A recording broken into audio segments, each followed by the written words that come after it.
ಎಲ್ಲ ಪ್ರೀತಿಯ ಹೃದಯಗಳಿಗೆ ನಿಮ್ಮ ಈ ಮಂಜು ಭಾಷಿಣಿ ಮಾಡುವ ನಮಸ್ಕಾರಗಳು. ಇವತ್ತು ಇಲ್ಲಿ ನಾನು ನೀವು ಹೀಗೆ ಭೇಟಿ ಆಗ್ತಿದ್ದೀವಿ ಅಂದರೆ ಅದು ಕಾಕತಾಳೀಯ ಅಲ್ಲ. ಅದರ ಹಿಂದೆ ಖಂಡಿತವಾಗ್ಲೂ ಒಂದು ಕಾರಣ ಇದ್ದೇ ಇರುತ್ತೆ. ಏನು ಅಂತ ಹೇಳ್ತೀನಿ ಕೇಳಿ. ಮುಖ ತುಂಬ ನಗು, ಆದರೆ ಮೌನದಲ್ಲಿ ಎಲ್ಲೋ ಒಂದು ಸಣ್ಣ ಕಣ್ಣೀರು, ಎಲ್ಲ ಇದೆ ಅನ್ನೋ ಭಾವನೆ, ಜೊತೆಗೆ ಎಲ್ಲೋ ಏನೋ ಕಳ್ಕೊಂಡಿದ್ದೀನೇನೋ ಅನ್ನೋ ನೋವು. ಕರೆಕ್ಟಾ? ಪ್ರತಿದಿನ ರಾತ್ರಿ ಮಲಗೋ ಮುಂಚೆ ಇದೇನಾ ಜೀವನ, ಇಷ್ಟೇನಾ ಜೀವನ, ನನ್ನ ಜೀವನದ ಗುರಿ ಏನು, ಉದ್ದೇಶ ಏನು, ಈ ಎಲ್ಲ ಕಷ್ಟಗಳು ನನಗೆ ಯಾಕೆ, ಈ ಥರ ಹಲವಾರು ಪ್ರಶ್ನೆಗಳು. ಇಂಥ ಪ್ರಶ್ನೆಗಳು ನಿಮ್ಮನ್ನೂ ಕಾಡುತ್ತಾ? ಅದು ಪ್ರಶ್ನೆ ಅಲ್ಲ, ಅಥವಾ ನಮ್ಮ ದೌರ್ಬಲ್ಯನೂ ಅಲ್ಲ. ಅದು ನಮ್ಮ ಮನಸ್ಸಿನ ಆಂತರ್ಯದ ಕೂಗು. ಈ ಕೂಗಿಗೆ ಓಗೊಡುವ ಉತ್ತರವೇ ಗಾರ್ಗಿ ಗ್ರಾಹಿ. ಉತ್ತರಹಳ್ಳಿ ರೋಡ್, ಕೆಂಗೇರಿಯಲ್ಲಿರುವ ಶ್ರೀಧರ ಶ್ರೀಗುಡ್ಡ ಆತ್ಮ ಸಂಶೋಧನಾ ಕೇಂದ್ರದ ಪೂಜ್ಯನೆಯ ಶ್ರೀ ಗುರುಮಾತಾ ಅಮ್ಮನವರ ಹೊಸ ಯೂಟ್ಯೂಬ್ ಅವತರಣಿಕೆ.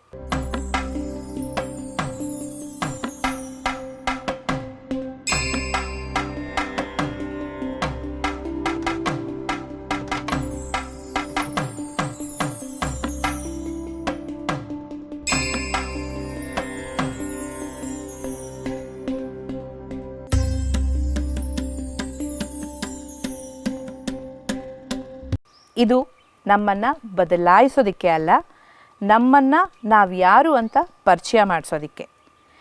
ಇದು ದೇವರ ಬಗ್ಗೆ ಪ್ರವಾದ ಅಲ್ಲ, ಪ್ರವಚನ ಅಲ್ಲ, ದೇವರ ಬಗ್ಗೆ ವಾದ ಅಲ್ಲ, ವಿವಾದ ಅಲ್ಲ. ಇದು ಕೇವಲ ಜೀವನವನ್ನು ಒಳಗಿನಿಂದ ಸ್ಪರ್ಶಿಸುವ ಒಂದು ಹೊಸ ಅಧ್ಯಾಯ. ಇಷ್ಟು ಹೊತ್ತು ನಾನು ಮಾತಾಡಿದ ಸಾಕು. ಈ ಅಮ್ಮ ಯಾರು, ಇವ್ರು ನಮ್ಗೆ ಏನು ಹೇಳ್ತಾರೆ, ಏನು ತಿಳಿ ಹೇಳ್ತಾರೆ, ಏನು ಮಾರ್ಗದರ್ಶನ ತೋರ್ತಾರೆ, ನಮ್ಮನ್ನ ಕೈ ಹಿಡಿದು ಎಲ್ಲಿಗೆ ಕರ್ಕೊಂಡು ಹೋಗ್ತಾರೆ, ಒಂದಷ್ಟು ಪ್ರಶ್ನೆಗಳು ನನಗೂ ಇದೆ, ನಿಮ್ಮಲ್ಲೂ ಇರುತ್ತೆ ಅಂತ ಗೊತ್ತು. ಹಾಗಾಗಿ ಮುಂದಿನ ನುಡಿ ಮುತ್ತುಗಳೆಲ್ಲ ಅಮ್ಮನಿಂದನೇ ಬರಲಿ. ಅಮ್ಮ ನಮಸ್ಕಾರ. ಅಮ್ಮ, ಗಾರ್ಗಿಗ್ರಾಹಿ ನಿಮ್ಮ ಯೂಟ್ಯೂಬ್ ಚಾನಲ್ನಲ್ಲಿ ಬರ್ತಾ ಇರೋ ಹೊಸ ಪ್ರಶ್ನೋತ್ತರ ಮಾಲಿಕೆ. ಅದ್ರ ಬಗ್ಗೆ ಕೇಳೋಕ್ಕೆ ಮುಂಚೆ ನನ್ನಲ್ಲಿ ಒಂದಷ್ಟು ಹಲವಾರು ಪ್ರಶ್ನೆಗಳಿದೆ. ವೀಕ್ಷಕರ ಪರವಾಗಿ, ನಮ್ಮ ಸ್ನೇಹಿತರ ಪರವಾಗಿ ಕೂಡ ನಾನು ಕೇಳ್ತೀನಿ. ಮೊದಲನೇ ಪ್ರಶ್ನೆ ಕೇಳಮ್ಮ. ಏನು ಬೇಕಾದರೂ ಕೇಳಬಹುದು. ಯಾಕೆಂದರೆ ಕೋರ್ ಸೋರ್ಸ್ ಅಸ್ತಿತ್ವದಿಂದ ಬರೋದು ಸುಲಭವಾಗಿ, ಸಹಜವಾಗಿ, ಸರಳವಾಗಿ ಬರೋದ್ರಿಂದ ನಾನು ಅದಕ್ಕೇನು ಪ್ರಿಪೇರ್ ಮಾಡ್ಕೊಳ್ಬೇಕಾಗಿಲ್ಲ. ಏನು ಕೇಳ್ತೀಯ ಅದನ್ನು ಹೃತ್ಪೂರ್ವಕವಾಗಿ ಕೇಳು, ಉತ್ತರ ನಿನಗೆ ಸಿಗತ್ತೆ. ಓಕೆ ಅಮ್ಮ. ಮೊದಲನೇ ಪ್ರಶ್ನೆ ತುಂಬ ಸರಳವಾಗಿ ಕೇಳುತ್ತೆ, ಆದರೆ ತುಂಬ ಆಳವಾದ ಅರ್ಥ ಇರೋದು ಅಂತ ನನಗನ್ಸುತ್ತೆ. ಜೀವನ ಅಂದರೆ ಏನಮ್ಮ? ಜೀವನದ ಪ್ರಶ್ನೆಗೆ ಒಂದು 4 ಲೈನಲ್ಲಿ ಡೆಫಿನಿಷನ್ ಕೊಡಕ್ಕೆ ಆಗಲ್ಲ. ಜೀವಿಸಿ, ಅನುಭವಿಸಿ ನೋಡುವುದು, ಅನುಭವದಲ್ಲಿ ಅದನ್ನು ಸತ್ಯದಲ್ಲಿ ಅನುಭವಿಸೋದ್ರಿಂದ ಜೀವನದ ಅನುಭವಕ್ಕೆ ಡೆಫಿನಿಷನ್ ಕೊಡೋದು ನಿಲ್ಲಿಸ್ಬೇಕು. ಮೊದಲು ಜೀವನ ಅಂದರೆ ಇದು, ಈ ಚೌಕಟ್ಟಲ್ಲಿ ಜೀವನನ ಹಾಕೋಕ್ಕಾಗಲ್ಲ. ಯಾರು ಡೆಫಿನಿಷನ್ ಕೊಡಬೇಡಿ. ಬದುಕಿ ನೋಡೋದಿದು, ಅನುಭವಿಸೋದು, ಸಾರನ ರಸನ ಆಸ್ವಾದಿಸೋದು. ಅದರಿಂದ ಇದು ಅನುಭವವಾದ್ದರಿಂದ ಜೀವನನ ಡಿಫೈನ್ ಮಾಡೋಕ್ಕಾಗಲ್ಲ. ಇದನ್ನು ಸಂಭ್ರಮಿಸಬೇಕು, ಇದನ್ನು ಹಬ್ಬ ಥರ ಆಚರಿಸಬೇಕು, ಇದನ್ನು ಸೆಲಿಬ್ರೇಟ್ ಮಾಡಬೇಕು, ಫೀಲ್ ಮಾಡಬೇಕು. ಇದ್ರ ಜೊತೆಗೆ ನಾವು ಇದ್ದು ಅನುಭವಿಸಿ ಜೀವನ ಅಂದಾಗ ಲೈಫ್ ಅಂದರೆ ಬರೀ ಸ್ಪ್ಯಾನ್ ಅಲ್ಲ, ಈ ಹುಟ್ಟು ಸಾವಿನ ಮಧ್ಯದ್ದಲ್ಲ. Life is aliveness. ಲೈಫ್ ಅಂದ್ರೇ ಜೀವಂತಿಕೆ. ಆ ಜೀವಂತಿಕೆಯನ್ನು ನಾವು ಯಾವಾಗ ಅನುಭವಿಸೋಕ್ಕೆ ಶುರು ಮಾಡ್ತೀವಿ ಆಗ ಲೈಫ್ನ ಡಿಫೈನ್ ಮಾಡಲ್ಲ, ನಾವೇ ಒಂದು ಡೆಫಿನಿಷನ್ ಆಗಿಬಿಡ್ತೀವಿ, ನಾವೇ ಒಂದು ಕತೆ ಆಗಿಬಿಡ್ತೀವಿ, ನಾವೇ ಒಂದು ಕವನ ಆಗಿಬಿಡ್ತೀವಿ.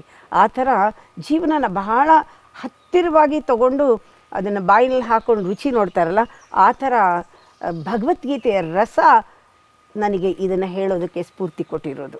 ವಾವ್ ಅಮ್ಮ, ನಿಮ್ಮ ಮಾತು ಕೇಳಿಸ್ಕೊತಾ ಇದ್ರೆ ನನ್ನ ಮುಂದಿನ ಪ್ರಶ್ನೆ ಏನು ಅನ್ನೋದು ಮರ್ತೋಗುತ್ತೆ. ಮಾತು ಕೇಳಿಸ್ಕೊತಾನೆ ಇರ್ತೀನಿ. ಬಟ್ ನೀವು ಒಂದಷ್ಟು ಹೇಳಿದ್ರೆ ಜೀವನ ಅಂದರೆ ಸಂಭ್ರಮ, ಪ್ರತಿಕ್ಷಣ ಜೀವಿಸೋದು, ಅದೆಲ್ಲ ಸರಿಯಮ್ಮ. ಆದರೆ ಒಬ್ಬರೊಬ್ಬರು ಒಂದೊಂದು ಘಟ್ಟದಲ್ಲಿರ್ತಾರೆ, ಬೇರೆ ಬೇರೆಯ ಸ್ತರಗಳಲ್ಲಿರ್ತಾರೆ. ಅವರವರ ಸಂಭ್ರಮ ಅವರವ್ರ ಪಾಲಿಗೆ ತಕ್ಕಂತೆ. ಬಟ್ ಇವಾಗ ನನ್ನನ್ನು ನೀವು ತೊಗೊಂಡ್ರೆ ಎಲ್ಲ ಇದೆ, ಆದ್ರೂ ನಿಜವಾದ ಸಂತೋಷ ಅಂದ್ರೇನು, ಅದ್ರದ್ದು ಒಂದು ಡೆಫಿನೇಷನ್ ನೀವು ಕೊಡೋಕ್ಕಾಗಲ್ಲ ಅಂತೀರಾ. ಆದರೆ ಎಲ್ಲ ಇದ್ರೂ ಎಲ್ಲೋ ಯಾವುದೋ ಒಂದು ಭಾಗದಲ್ಲಿ ಏನೋ ಇಲ್ಲ, ಏನೋ ಕಡಿಮೆ ಆಗಿದೆ ಅಂತ ಅನ್ನೋ ಒಂದು ಭಾವನೆ ಒಬ್ರೊಬ್ರಿಗೆ ಒಂದೊಂದು ರೀತಿಯಲ್ಲಿ ಬರ್ಬೋದು. ಆ ನಿಜವಾದ ಸಂತೋಷ ಅಂದರೆ ಏನು, ಎಲ್ಲಿ ಸಿಗುತ್ತೆ, ಹೇಗೆ ಸಿಗುತ್ತೆ? ನಾನು ನಿನಗೆ ಸಮಾಧಾನಕರವಾಗಿ ಉತ್ತರ ಕೊಟ್ಬಿಡ್ಬೋದು. ನಿಜವಾದ ಸಂತೋಷ ಇದು, ಜೀವನ ಅಂದರೆ ಇದು ಅಂತ ಪುಸ್ತಕದಲ್ಲೆಲ್ಲ ನೋಡಿ ಇನ್ಫಾರ್ಮೇಷನ್ ತಗೊಂಡು ನಾನು ಒಂದು ಡೆಫಿನೇಷನ್ ಹೇಳಿಬಿಡ್ಬೋದು. ಆದರೆ ಇದೆಲ್ಲವೂ ಕೂಡ ಮನಸ್ಸಿನ ಆಟ. ಸಂತೋಷ ಅನ್ನೋದು, ಜೀವನ ಅನ್ನೋದು, ನಾವು ಡಿಫೈನ್ ಮಾಡೋದು, ಡಿವೈಡ್ ಮಾಡೋದು ಎಲ್ಲ ಮನಸ್ಸಿನ ಆಟ.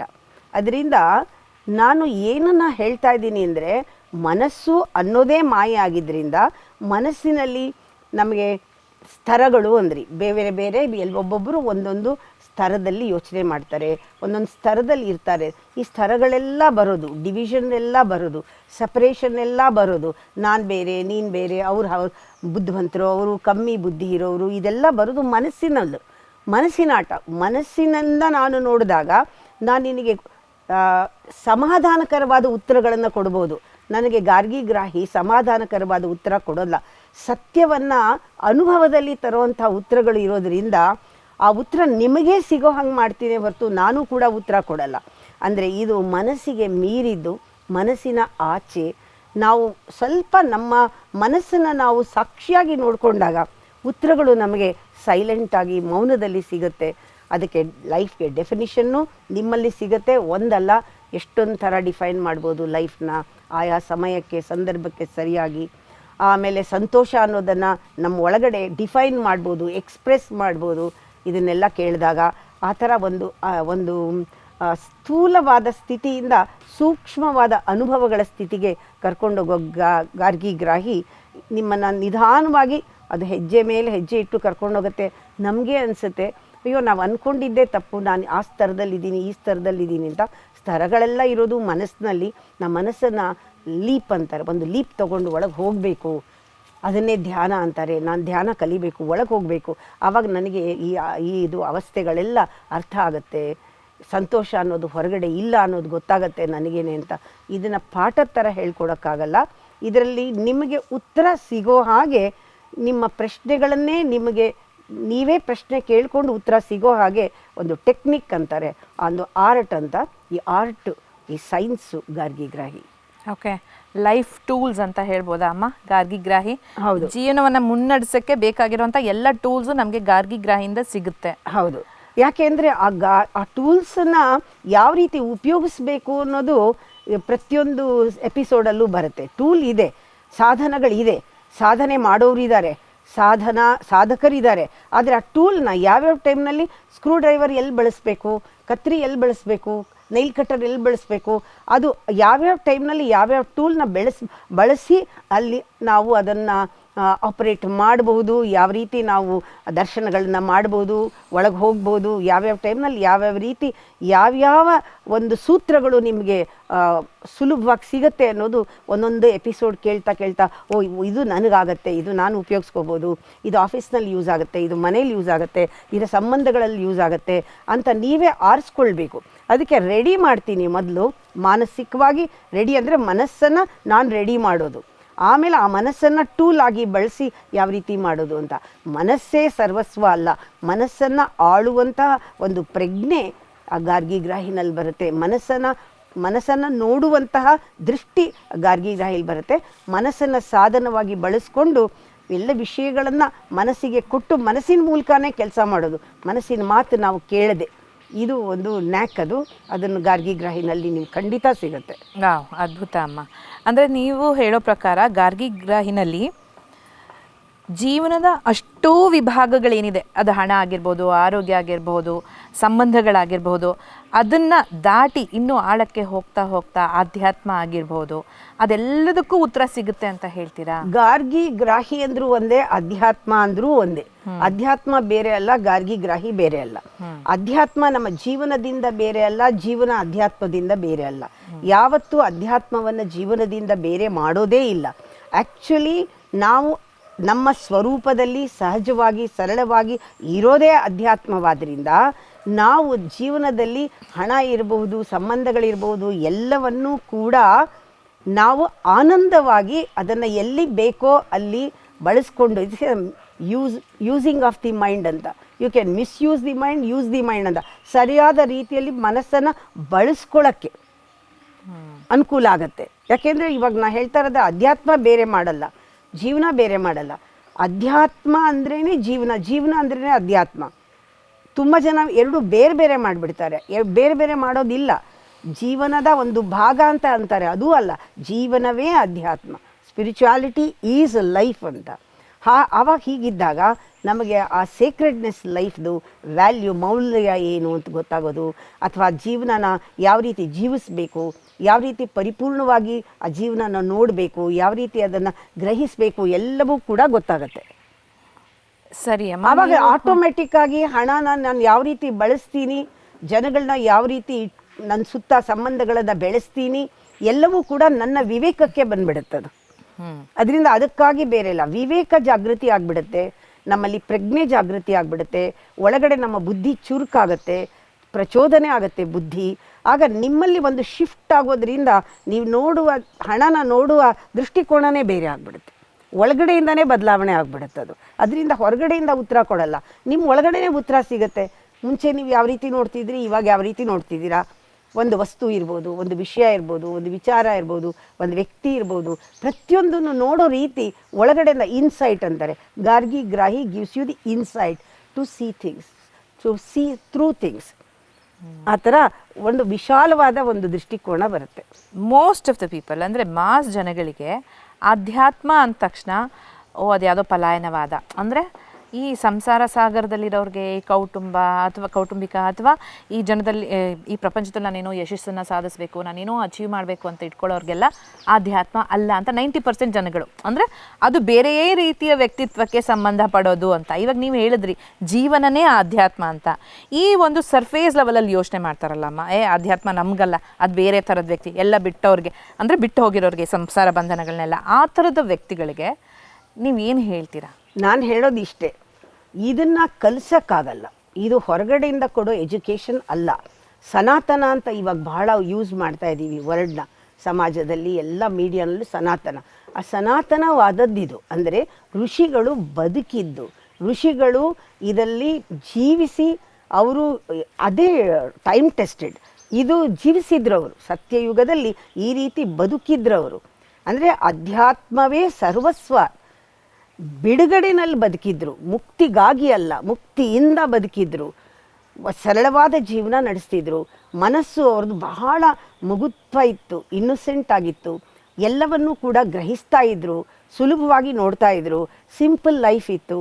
ಮೈಂಡು ಕೂಡ ಸಿಂಪಲ್ ಆಗಿ ಅದು ಕೆಲಸ ಮಾಡ್ತಿತ್ತು, ಮನಸ್ಸನ್ನು ಹತೋಟಿನಲ್ಲಿ ಇಟ್ಕೊಂಡಿದ್ರು, ಬುದ್ಧಿಯನ್ನು ಯಾವಾಗಲೂ ಕೂಡ ಚುರುಕಾಗಿ ಇಟ್ಕೊಂಡಿದ್ರು. ಆ ತೀಕ್ಷ್ಣತೆ ಇತ್ತು, ಚಿಂತನೆಯಲ್ಲಿ ಆಳ ಇತ್ತು, ಅದಕ್ಕೆ ಅಸ್ತಿತ್ವಕ್ಕೆ ಬೆಲೆ ಇತ್ತು. ಈ ಥರ ಜೀವನ ಇತ್ತು ಭೂಮಿ ಮೇಲೆ, ಇಲ್ಲ ಅಂತಲ್ಲ. ಬರ್ತಾ ಬರ್ತಾ ಬರ್ತಾ ಬರ್ತಾ ಅದೆಲ್ಲವೂ ಕೂಡ ಮಾಯ ಆಗಿದೆ. ಯಾಕೆ ಅಂದರೆ ಹೊರಗಡೆ ಪ್ರಪಂಚಕ್ಕೆ ಹೆಚ್ಚು ಬೆಲೆ ಕೊಟ್ಟು, ಹೊರಗಡೆ ವಸ್ತುಗೆ ಬೆಲೆ ಕೊಟ್ಟು, ವಿಜ್ಞಾನದಿಂದ ನಾವು ಒಂದು ಪರಿಣಾಮ ಬೀರಿ ಎಷ್ಟೊಂದು ಬದಲಾವಣೆಗಳು ಆಗೋಕ್ಕೆ ಸೆಂಚುರೀಸ್ ತೊಗೊಂಡಿದೆ. ಅದರಿಂದ ಈ ರೀತಿ ಯೋಚನೆಗಳು ಬಂದಿರೋದು ಅಕ್ಯುಮಿಲೇಟೆಡ್ ಥಾಟ್ಸ್. ಇದು ಸ್ವಂತದ್ದಲ್ಲ ನಿಮ್ಮದು, ಎಲ್ಲ ಅಕ್ಯುಮಿಲೇಟ್ ಆಗಿರೋ ಥಾಟು. ನೀವು ಕ್ರೌಡ್ ಅಂದೆ, ಕ್ರೌಡ್ ಈಸ್ ಅಕ್ಯುಮಿಲೇಟೆಡ್ ಥಾಟಲ್ಲಿ. ಈ ಮಾಸ್ ಮೈಂಡು ಅಕ್ಯುಮಿಲೇಟೆಡ್ ಥಾಟಲ್ಲಿ, ಕಲೆಕ್ಟಿವ್ ಮೈಂಡು ಅಕ್ಯುಮಿಲೇಟೆಡ್ ಥಾಟಲ್ಲಿ ಕೆಲಸ ಮಾಡ್ತಾ ಇದೆ. ಅದರಿಂದನೇ ಇವಾಗ ಶಾಲೆಗಳಲ್ಲಿ ಇರ್ಬೋದು, ಬೇರೆ ಕಡೆ ಇರ್ಬೋದು, ಯಾತಕ್ಕೆ ಮೆಡಿಟೇಷನ್ನು, ಸ್ಪಿರಿಚುಯಾಲಿಟಿ, ಎಮೋಷನಲ್ ಹೆಲ್ತ್ ಅಂತ ಯಾಕೆ ಮಾತು ಬಂದಿದೆ ಅಂದರೆ, ಇವಾಗ ಎಲ್ಲನೂ ಕೂಡ ಅದು ಒಂದು ಲಿಮಿಟ್ ಆದಮೇಲೆ ಇವಾಗ ಎಲ್ಲ ಕಡೆನೂ ಎನರ್ಜಿ ಕಮ್ಮಿ ಆಗ್ತಾ ಇದೆ. ಮಾನಸಿಕವಾಗಿ ಜನಕ್ಕೆ ಒಂಥರ ಹೆಲ್ತ್ ಇಲ್ಲ. ಅಂದರೆ ಅದೆಲ್ಲನೂ ಶುರು ಆಗಿರೋದು ಯಾಕೆ ಅಂದರೆ ಬೇಸಿಕ್ಸ್ ತಿಳ್ಕೊಂಡಿಲ್ಲ. ಫಸ್ಟು ನಮ್ಮ ಭಾರತ ದೇಶದಲ್ಲಿ ಬೇಸಿಕ್ಸ್, ಫಸ್ಟು ಮೂಲತಃ ಮೂಲ ಜ್ಞಾನ ಯಾವುದು, ಋಷಿ ಜ್ಞಾನ ಯಾವುದು, ಗುರು ಪರಂಪರೆ ಏನು ಹೇಳಿದೆ, ನಮ್ಮ ಸತ್ಯ ಯುಗದಲ್ಲಿ ಯಾವ ರೀತಿ ಜನ ಬದುಕಿದ್ರು, ನಮ್ಮ ಗ್ರಂಥಗಳು ಏನು ಹೇಳಿದೆ, ಅವೆಲ್ಲನೂ ಕೂಡ ರಸವತ್ತಾಗಿದೆ. ಅದೆಲ್ಲನೂ ಕೂಡ ಬಹಳ ದೊಡ್ಡ ವಿಜ್ಞಾನ. ಇವಾಗ ವಾಪಸ್ ಬರೋ ಟೈಮ್ ಬಂದಿರೋದ್ರಿಂದ ನಾನು ಹೇಳ್ತಾ ಇದ್ದೀನಿ, ಇವೆಲ್ಲವೂ ಕೂಡ ಏನೇನು ಅನ್ನಿಸ್ತಾ ಇದೆ ಅದೆಲ್ಲ ಬರೀ ಅನಿಸಿಕೆ, ಸತ್ಯ ಅಲ್ಲ. ಅದರಿಂದ ನಮ್ಮೆಲ್ಲರಿಗೂ ಕೂಡ ನಮಗೇನು ಡೆಫಿನೆಟ್ ಒಂದು ಇದೇ ಜೀವನ ಇದೇ ಹೀಗೆ ಅಂತ ಯಾರಿಗೂ ಉತ್ತರ ಸಿಕ್ಕಿಲ್ಲ. ಯಾಕೆ ಅಂದರೆ ಸಿಗಲ್ಲ. ಅದು ಸಿಗದೆ ಇರೋದನ್ನು ಪ್ರಶ್ನೆ ಕೇಳಿ ಉತ್ತರ ಪಡೀದೆ ಹೊರಗಡೆ ಇದಿರ್ಬೋದು ಅದಿರ್ಬೋದು ಅಂತ ಅಸಂಪ್ಷನ್ಸ್ ಇದೆ, ಇಮ್ಯಾಜಿನೇಷನ್ ಇದೆ, ಪರ್ಸೆಪ್ಷನ್ಸ್ ಇದೆ, ಕಾನ್ಸೆಪ್ಟ್ಸ್ ಇದೆ, ಆದರೆ ಟ್ರೂತ್ ಇಲ್ಲ. ಆ ಸತ್ಯ ಯಾವಾಗ ನಮ್ಮಲ್ಲಿ ಪ್ರತಿಯೊಬ್ಬರೂ ನಾವು ತಿಳ್ಕೊಂಡ್ಬಿಡ್ತೀವಿ, ಈ ಪ್ರಶ್ನೆಗೆಲ್ಲ ಉತ್ತರ ಸಿಗತ್ತೆ. 1000 ಪ್ರಶ್ನೆಗೆ ಒಂದೇ ಉತ್ತರ ಸತ್ಯ, 1000 ಪ್ರಶ್ನೆಗೆ ಒಂದೇ ಉತ್ತರ ಆ ಒಂದು ಸತ್ಯದ ಅನುಭವ, ಆ ಭಾವಾನುಭವ. ನಾವೇ ಅನುಭವವನ್ನು ಪಟ್ಟಾಗ ಎಲ್ಲ ಮಾಯೇನು ಕರಗೋಗುತ್ತೆ. ಬೆಳಕು ಬಂದಾಗ ಹೇಗೆ ಕತ್ತಲು ಹೋಗುತ್ತೋ ಹಾಗೆ ಎಲ್ಲವೂ ಕೂಡ ಕತ್ತಲು ಹೊರಟೋಗುತ್ತೆ. ಆವಾಗಲೇ ಆ ಒಂದು ವೈಡರ್ ವಿಷನ್, ಆಮೇಲೆ ಇನ್ಸೈಟ್, ಸೂಕ್ಷ್ಮತೆ ಎಲ್ಲ ತನ್ನಷ್ಟಕ್ಕೆ ತಾನೇ ಬರೋದದು. ಬೆಳಕು ಬಂದ ತಕ್ಷಣ ಹೇಗೆ ಮರ ಗಿಡ ಬಳ್ಳಿ ಹೂವು ಎಲ್ಲ ಕಾಣಿಸ್ಕೊಳ್ಳುತ್ತೋ ರಾತ್ರಿ ಕಾಣಲ್ವೋ ಹಾಗೆ ನಮಗೆ ಒಳಗಡೆ ಬೆಳಕು ಬಂದ ತಕ್ಷಣ, ನಿಜ ಗೊತ್ತಾದ ತಕ್ಷಣ ನಾವು ಹೇಳೋದೇ ಬೇಡ, ಹೇಳ್ಕೊಡೋದೇ ಬೇಡ. ನಾನು ಹೀಗೆ ಅಂದ್ಕೊಂಡಿದ್ದೆ, ಅದಲ್ಲ, ಇದು ನಿಜ, ಇದು ಸತ್ಯ, ವಾಸ್ತವ ಅಂತ ನಿಮಗೆ ಗೊತ್ತಾಗುತ್ತೆ. ಅಂಥ ಟ್ರಾನ್ಸ್ಫಾರ್ಮೇಷನ್ ಒಳಗಡೆ ಆಗುತ್ತೆ. ಕೆಲವೆಲ್ಲ ವಿಷಯಗಳನ್ನು ನಾವು ಮನನ ಮಾಡಿದಾಗ, ಗ್ರಹಿಸಿ ಶ್ರವಣ ಮಾಡಿ ಮನನ ಮಾಡಬೇಕು. ಗಾರ್ಗಿ ಗ್ರಾಹಿನ ಫಾಲೋ ಮಾಡಬೇಕು, ಅದನ್ನು ಮನನ ಮಾಡ್ತಾ ಹೋಗಬೇಕು. ಖಂಡಿತವಾಗ್ಲೂ ಪರಿಣಾಮ ಬೀರುತ್ತೆ. 100% ಅಲ್ಲ, 200% ಅಲ್ಲ. ಇದು ಆಗದೇ ಇದ್ದರೆ ಬೇರೆ ಪ್ರಪಂಚದಲ್ಲಿ ಏನೂ ಆಗೋಕ್ಕೆ ಸಾಧ್ಯ ಇಲ್ಲ. ಯಾಕೆಂದರೆ ಇದು ಸನಾತನ ಧರ್ಮ ಇದನ್ನೇ ಹೇಳ್ತಾ ಇರೋದು. ಭಗವದ್ಗೀತೆಯ ಕೋರ್ ಇದೇನೇನೆ. ಆದರೆ ಅಮ್ಮ, ನೀವು ಹೇಳಿದ್ರಿ ಇದನ್ನು ಫಾಲೋ ಮಾಡಬೇಕು, ಜೀವನದಲ್ಲಿ ಅಳವಡಿಸ್ಕೋಬೇಕು ಅಂತ. ನನಗಿದ್ರ ಬಗ್ಗೆ ಏನೂ ಅರಿವೇ ಇಲ್ಲ ಅಂತ ಅಂದ್ಕೊಳ್ಳಿ. ನಾನು ಇಷ್ಟು ವರ್ಷಗಳ ಕಾಲ ಒಂದು ರೀತಿಯ ಜೀವನವನ್ನು ಸಾಗಿಸ್ಕೊಂಡು ಬಂದಿದ್ದೀನಿ. ಅಲ್ಲೇ ಏನೋ ಅರ್ಥಗಳನ್ನ ಹುಡ್ಕಕ್ಕೆ ಹೋಗ್ತಾ ಇರ್ತೀನಿ. ನೀವು ಹೇಳಿದ ಈ ಸತ್ಯದ ಹಾದಿಗೆ ನಮ್ಮನ್ನು ಕರ್ಕೊಂಡು ಹೋಗೋರು ಯಾರು, ಹೇಗೆ ಕರ್ಕೊಂಡು ಹೋಗ್ತಾರೆ, ಅದಕ್ಕೆ ಯಾರಾದರೂ ಒಬ್ಬರು ಗುರು ಬೇಕಾ, ಅವ್ರನ್ನ ಹೇಗೆ ಹುಡ್ಕೋದು? ಇದು ನಾವು ಈ ಥರ ಹೋಗ್ತಾ ಇದ್ದೀವಿ, ಇದೇ ನಿಜ ಅಂದ್ಕೊಂಡಿದ್ವಿ ಅನ್ನೋದು ಅನಿಸಿಕೆ. ಆದರೆ ಇದನ್ನು ಫಾಲೋ ಮಾಡಬೇಕಾದ್ರೆ ಒಂದು ವ್ಯಕ್ತಿ ಥರ ಒಂದು ವ್ಯಕ್ತಿನ ಫಾಲೋ ಮಾಡ್ಕೊಂಡು ಹೋದರೆ ಯಾವ ಗುರಿನೂ ಮುಟ್ಟಲ್ಲ. ಒಂದು ಗ್ರಂಥನ ಸುಮ್ಮನೆ ಹಿಡ್ಕೊಂಡು ಓದ್ತಾ ಇದ್ರೇನು ಯಾವ ಗುರಿನೂ ಮುಟ್ಟಲ್ಲ. ಅಂದರೆ ಗ್ರಂಥ ಓದಲಿ, ಗುರುಗಳನ್ನ ಫಾಲೋ ಮಾಡಲಿ, ಎಲ್ಲ ಫಾಲೋ ಮಾಡೋದು ಒಂದೇ ಹೇಳಬೇಕು, ನಿಮ್ಮನ್ನು ನೀವು ಫಾಲೋ ಮಾಡ್ಕೊಳ್ಳಿ ಅಂತ. ಅದು ನನಗೆ ಮುಂಚೆನೇ ಗೊತ್ತಾಯಿತು. ನಾನೇನು ಹೇಳ್ತೀನಿ ನನ್ನ ಹಿಂದೆ ಬರಬೇಡಿ, ನಾನೇನು ಹೇಳ್ತೀನಿ ನಾನು ಹೇಳಿದ್ದನ್ನು ಕೇಳಬೇಡಿ. ನೀವು ಕೇಳೋದು ಬರೀ ಒಂದು ಮ್ಯಾಪ್ ನೋಡ್ದಂಗೆ, ಒಂದು ಗೈಡ್ಲೈನ್ ಕೊಡ್ಬೋದು, ಆದರೆ ನೀವು ತಯಾರಿರಬೇಕು. ಇದಕ್ಕೆ ಮುಂಚೆ ಹೇಳೋದನ್ನ ಎಲ್ಲರಿಗೂ be ready. The readiness is very important. ಜೀವನದಲ್ಲಿ ಹುಟ್ಟಿರೋದೇ ನಾವು ರೆಡಿಯಾಗಿ ಕಲಿಯೋಕ್ಕೆ ನೀವು ರೆಡಿಯಾಗಿರಬೇಕು. ಜೀವನನ ಕಲಿಯೋಕ್ಕೆ, ಇನ್ನೇನೂ ಇಲ್ಲ, ಕಲಿಯೋದು ಇಲ್ಲೇನೂ ಇಲ್ಲ. ನಾನು ಜೀವನನ ಅನುಭವಿಸೋದನ್ನು, ಆ ಜೀವನ ಅನ್ನೋದನ್ನು ಕಂಡುಕೊಳ್ಳೋದನ್ನು, ಜೀವನದ ಬೇಸಿಕ್ಕನ್ನು ನಾನು ತಿಳ್ಕೊಳ್ಳೋದನ್ನು, ಮೂಲತಃ ಏನು ಅನ್ನೋದನ್ನು ನಾನು ತಿಳ್ಕೊಳ್ಬೇಕು ಅನ್ನೋದು ಒಂದು ದಾಹ, ಒಂದು ರೀತಿಯ ಹಸಿವು ಹುಟ್ಟಬೇಕು. ಇದು ಗಾರ್ಗಿಗ್ರಾಹಿ ಹುಟ್ಟಿಸುತ್ತೆ, ಆ ಹಸಿವು ಹುಟ್ಟಬೇಕು. ನೀವು ಅದಕ್ಕೆ ರೆಡಿ ಆಗಬೇಕು. ರೆಡಿ ಆದ ತಕ್ಷಣ ನಿಮಗೆ ಆ ದಾರಿ ತನ್ನಷ್ಟಕ್ಕೆ ಕಾಣ್ಕೊಳ್ಳುತ್ತೆ. ಆವಾಗ ಅದು ಒಳಗೆ ಹೋಗೋದು ಅಂತ ಗೊತ್ತಾಗುತ್ತೆ. ಇಲ್ಲಿ ನಿಮ್ಮ ಒಳಗೆ ನೀವು ಹೋಗೋದು. It is a journey from visible to invisible levels, from lower to higher level, from grosser to subtler level, from body to eternity. ಆ ಬಾಡಿನ ಉಪಯೋಗಿಸ್ಕೊಂಡು, ಮೈಂಡನ್ನು ಉಪಯೋಗಿಸ್ಕೊಂಡು, ಬುದ್ಧಿನ ಉಪಯೋಗಿಸ್ಕೊಂಡು ಆ ಸೆಂಟ್ರ್ ಕಡೆಗೆ ಹೋಗೋದಿದೆಯಲ್ಲ, ಆ ಜರ್ನಿ ಗಾರ್ಗಿಗ್ರಾಹಿನಲ್ಲಿ ನೀವು ಓದ್ತಾ ಓದ್ತಾ, ಕೇಳ್ತಾ ಕೇಳ್ತಾ, ನೋಡ್ತಾ ನೋಡ್ತಾ, ನೀವು ಇದನ್ನು ಬರ್ಕೊಳ್ತಾ ಅದನ್ನು ನೀವು ಅನುಷ್ಠಾನಕ್ಕೆ ತಂದುಬಿಟ್ರೆ ಒಂದು ಪ್ರಿನ್ಸಿಪಲ್ ಸಾಕು. ಸತ್ಯ 28 ಇಲ್ಲ, ಒಂದನ್ನು ತಿಳ್ಕೊಂಡ್ರೆ ಮಿಕ್ಕಿದೆಲ್ಲ ಅರ್ಥ ಆಗೋಕ್ಕೆ ಶುರುವಾಗುತ್ತೆ.